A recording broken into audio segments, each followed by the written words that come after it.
Welcome to the Stenner Pump Company in Jacksonville, Florida. Hi, I'm Bill Neal. And I'm Karen Wake. Stenner Pump manufactures peristaltic metering pumps, which are utilized worldwide to inject liquid solutions, mainly for treating water in residential, commercial, and industrial applications. And the company has been in business for over half a century. Today we're going to take a tour of the factory to see how the pumps are made. Let's go inside.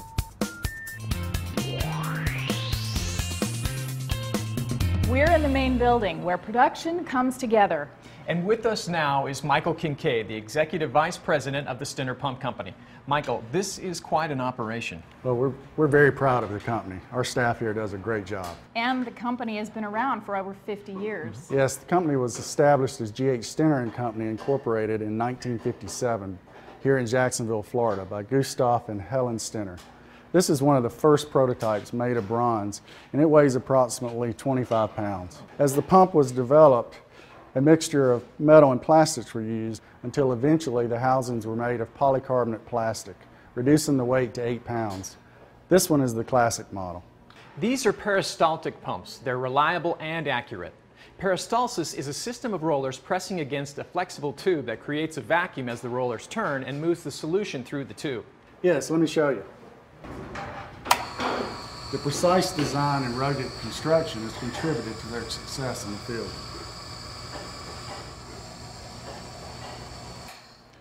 In 1995, Tim Ware purchased the company and established an employee stock option program where the employees own 49% of the company. In 2007, the name was changed to Stenner Pump Company. To facilitate growth and product distribution, Mr. Ware set up additional manufacturing plants in New York and Kansas. A majority of the pump components are made at the factory, and vertical integration allows better inventory, quality control, and delivery. Let's see how the raw materials are converted into parts used in the final product.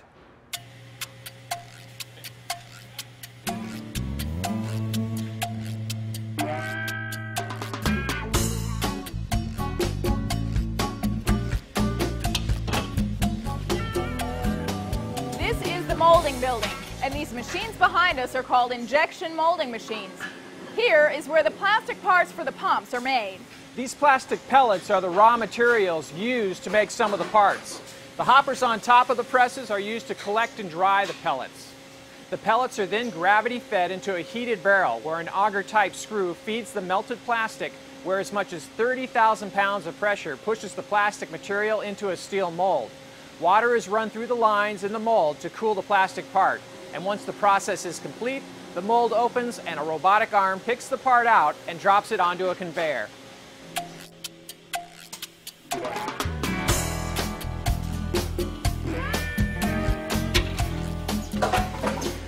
Yep, fresh off the press and still a little hot.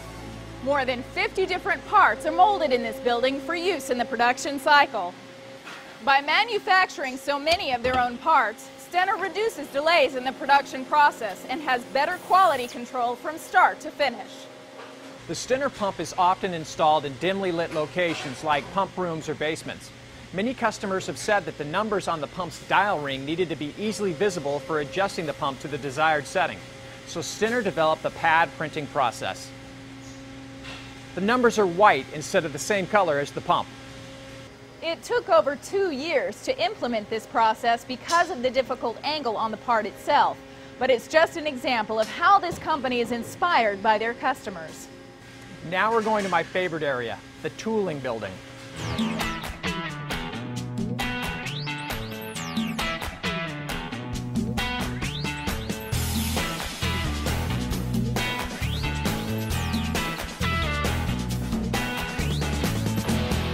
This is the tooling building, and there are 3 different operations taking place here: mold making, machining, and robotics.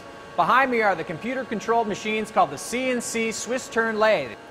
12-foot lengths of bar stock are loaded into the machine, controlled by a pre-existing program, which will automatically cut steel, brass, and plastic parts.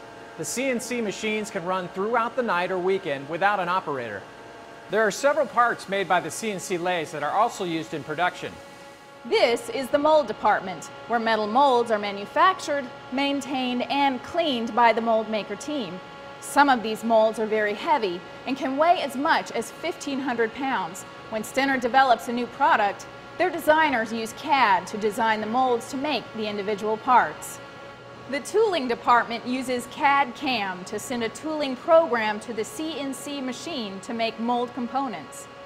After a molding production run, the molds are returned to the tooling room for preventive maintenance inspection and set up for the next production run.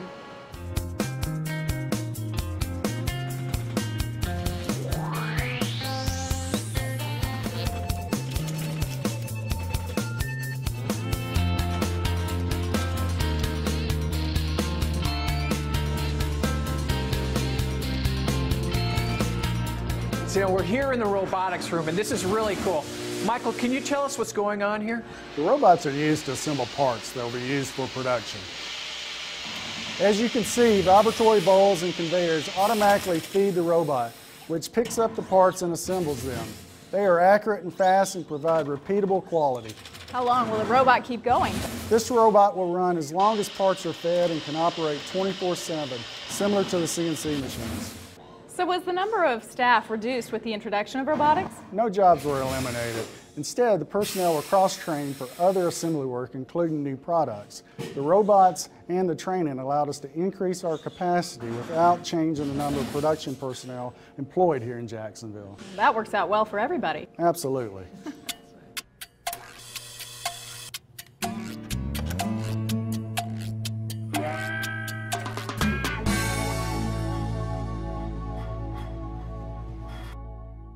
We're back in the main building, which includes the warehouse, parts and assembly station, shipping, repairs, research and development, and the administrative offices. Now this is where everything comes together. The parts are moved from the tooling building to the main building, where they are assembled into sub-assemblies to make a finished pump. In the warehouse, the plastic, metal, and purchase parts are received, quality checked, and stored for the final stages of assembly. Next to the warehouse are the assembly stations, where sub-assemblies are made to eventually make a specific pump model. We're going to follow the process for making the Classic Series single-head pump. The three main components are the motor, feed rate control, and pump head. This is the motor assembly station.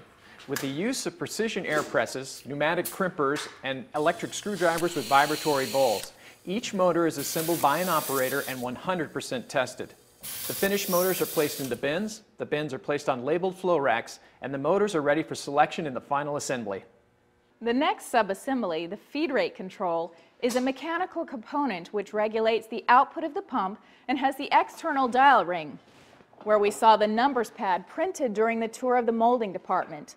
An operator assembles the component using presses and electric screwdrivers set to a precise torque setting as part of ensuring the component pieces function together properly. The feed rates indexing parts and assemblies are checked again at this point for proper performance. The final step in making the feed rate control is placing all the components in the housing and closing it. The feed rates are then placed in bins and put in the flow racks, ready for selection in the final assembly. The last sub-assembly on our tour of the making of the Classic Series pump is the pump head, which includes the pump tube. At the pump tube assembly station, a semi-automated system allows the operator to simply place the parts in and let the machine do the work. The repeatability is much higher and much faster than assembling the tube by hand. After the tube housing and roller assembly are attached to the main shaft, the assembler uses a pump motor to load the pump tube into the pump head. The finished pump heads are put into bins, placed on the labeling flow racks, and are ready for selection in the final assembly. The final step to make a completed pump is to select the motor, feed rate control, and pump head sub-assemblies that match the order. The sub-assemblies are snapped together, tested, labeled, and moved to the boxing area. In the boxing area, the accessory kit and box labels are pulled to complete and box the pump. A box folding and taping machine seals each box, which is then delivered to the shipping area.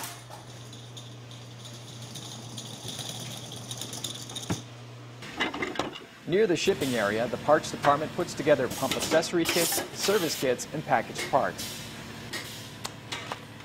The last stop is the shipping department, where pumps and parts are packaged or palletized to be shipped to customers around the world. Behind me, you can see another area in the main building. the repair area for pump reconditioning and warranty work. Stenner pumps have a warranty return rate of less than 0.25%. Well, that wraps up the tour. Thank you, Michael. It was my pleasure. Stenner is committed to customer satisfaction, quality products, and timely deliveries. Yeah, well, I'm sure the audience found the company's presentation very informative. Thanks, Michael.